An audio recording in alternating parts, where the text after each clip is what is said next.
শুভেন্দু অধিকারী বলেছে মমতা বন্দ্যোপাধ্যায়ের দল, মমতা বন্দ্যোপাধ্যায়ের সরকার মোল্লার সরকার। মমতা বন্দ্যোপাধ্যায়ের দল হচ্ছে মুসলমানের দল।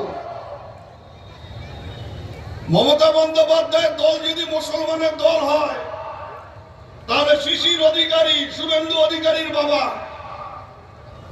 শুভেন্দু অধিকারী, ওর ভাই দিব্যেন্দু অধিকারী, এরা সব 4 বছরের হিন্দু। আমি তো পরীক্ষায় পাশ করে হিন্দু হইনি।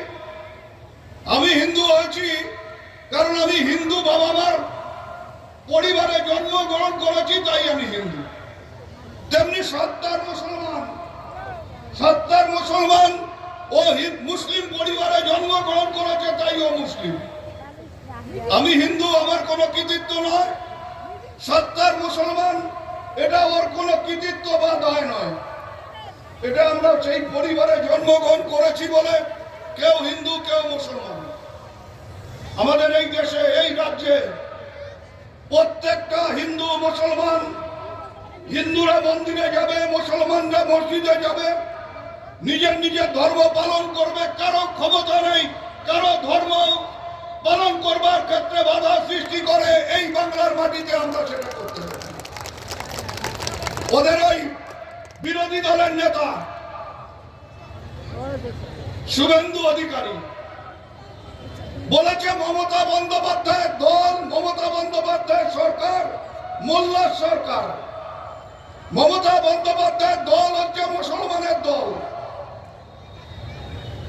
মমতা বন্দ্যোপাধ্যায়ের দল যদি মুসলমানের দল হয়, তাহলে শিশির অধিকারী, শুভেন্দু অধিকারীর বাবা শুভেন্দু অধিকারী, ওর ভাই দিব্যেন্দু অধিকারী, এরা সব 4 বছরের হিন্দু। কারণ 4 বছর আগেও এরা তৃণমূল কংগ্রেসে ছিল। 4 বছর আগে তৃণমূল কংগ্রেস ছেড়ে এরা বিজেপিতে যোগ দিয়েছে, তাই এরা 4 বছরের হিন্দু। আর একটা কথা আছে যে দুদিনের বৈরাগী ভাত্রে কয় অন্ধ।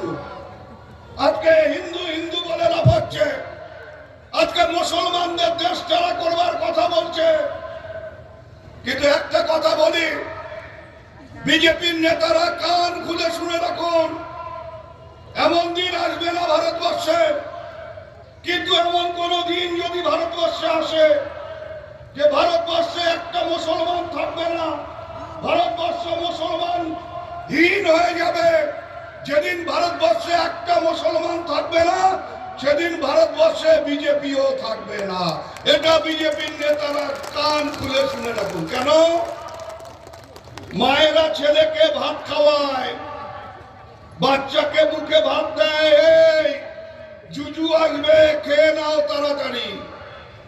ওই বাচ্চাই যখন বড় হয়, যখন বোঝে যে জুজু বলে কিছু হয় না, সে আর জুজুর ভয় পায় না। তাই যারা হিন্দুদের উস্কানি দেয়, যারা হিন্দুদের এটা বলে ভয় দেখায় হিন্দু ধর্ম খতরে মে, তারা যখন টের পাবে যে হিন্দু ধর্ম খতরে মে বলছো, যাদের কথা বলছো তারাই তো দেশে নেই, তাহলে বিজেপির কি দরকার?